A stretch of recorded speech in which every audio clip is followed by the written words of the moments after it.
جو 3 ماشاء اللہ لگے ہیں،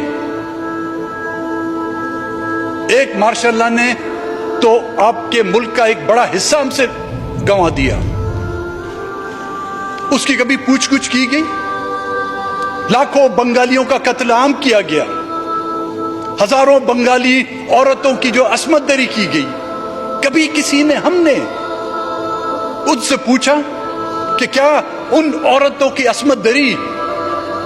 کیا ان بے گناہ بنگالیوں کا قتل عام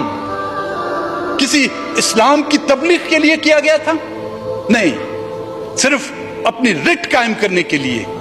اور یہ کہنا کہ ہم انہیں ایسا ماریں گے کہ ان کو پتہ نہیں چلے گا، اور وہ انہوں نے اپنی رٹ قائم کی، اور ہم نے اور آپ نے اور اس ملک کی عدلیہ نے، چاہے اس میں وہ جسٹس منیر کا نام ہو یا کسی اور جسٹس کا نام ہو، انہوں نے اس غیر آئینی عمل کو آئینی سٹیمپ لگا کے ان کو آئینی شکل دی، اور ہم نے اور آپ نے ان ججز کو سامنے جا کر ان کے کھڑے ہو کر سر جھکا کر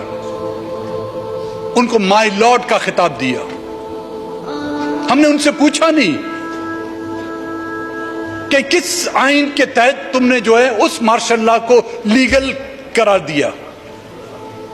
کس آئین کے تحت بلوچستان میں اور بنگلہ دیش میں قتل عام ہونے والے اس خونی دور کو جو ہے نا آپ نے جائز قرار دیا؟ نہیں،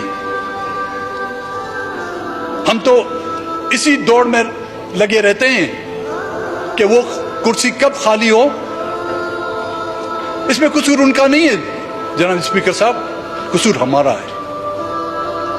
ہم نے ان کو وہ عزت دی ہے جس عزت کے وہ قابل نہیں تھے، ہم نے ان کو وہ رتبہ دیا ہے جس رتبے کے وہ قابل نہیں تھے، اور اب ہم رونا رو رہے ہیں۔ سپریم کورٹ کے یہ پہلے فیصلے نہیں آ رہے۔ 1974 میں ایک پولیٹیکل پارٹی جس کو نیشنل عوامی پارٹی کہا جاتا تھا، اس پر بھی تو پابندی سپریم کورٹ نے لگائی تھی۔ وہ پولیٹیکل پارٹی جس کی جڑیں ہر صوبے میں تھی،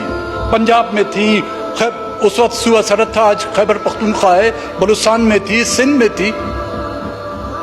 اس پر پابندی لگا کر آپ نے ان کو، آج جو ہم یہاں پر بیٹھے ہوئے ہیں، چاہے ان کا تعلق بلوچستان سے ہے، کے پی سے ہے یا سندھ سے ہے، یہ اسی نیشنل عوامی پارٹی کے حصے ہوتے تھے، ان کے اکابرین، لیکن اس پر پابندی لگائی گئی۔ اسی سپریم کورٹ نے جب پابندی لگائی، کسی نے چوں تک نہیں کی،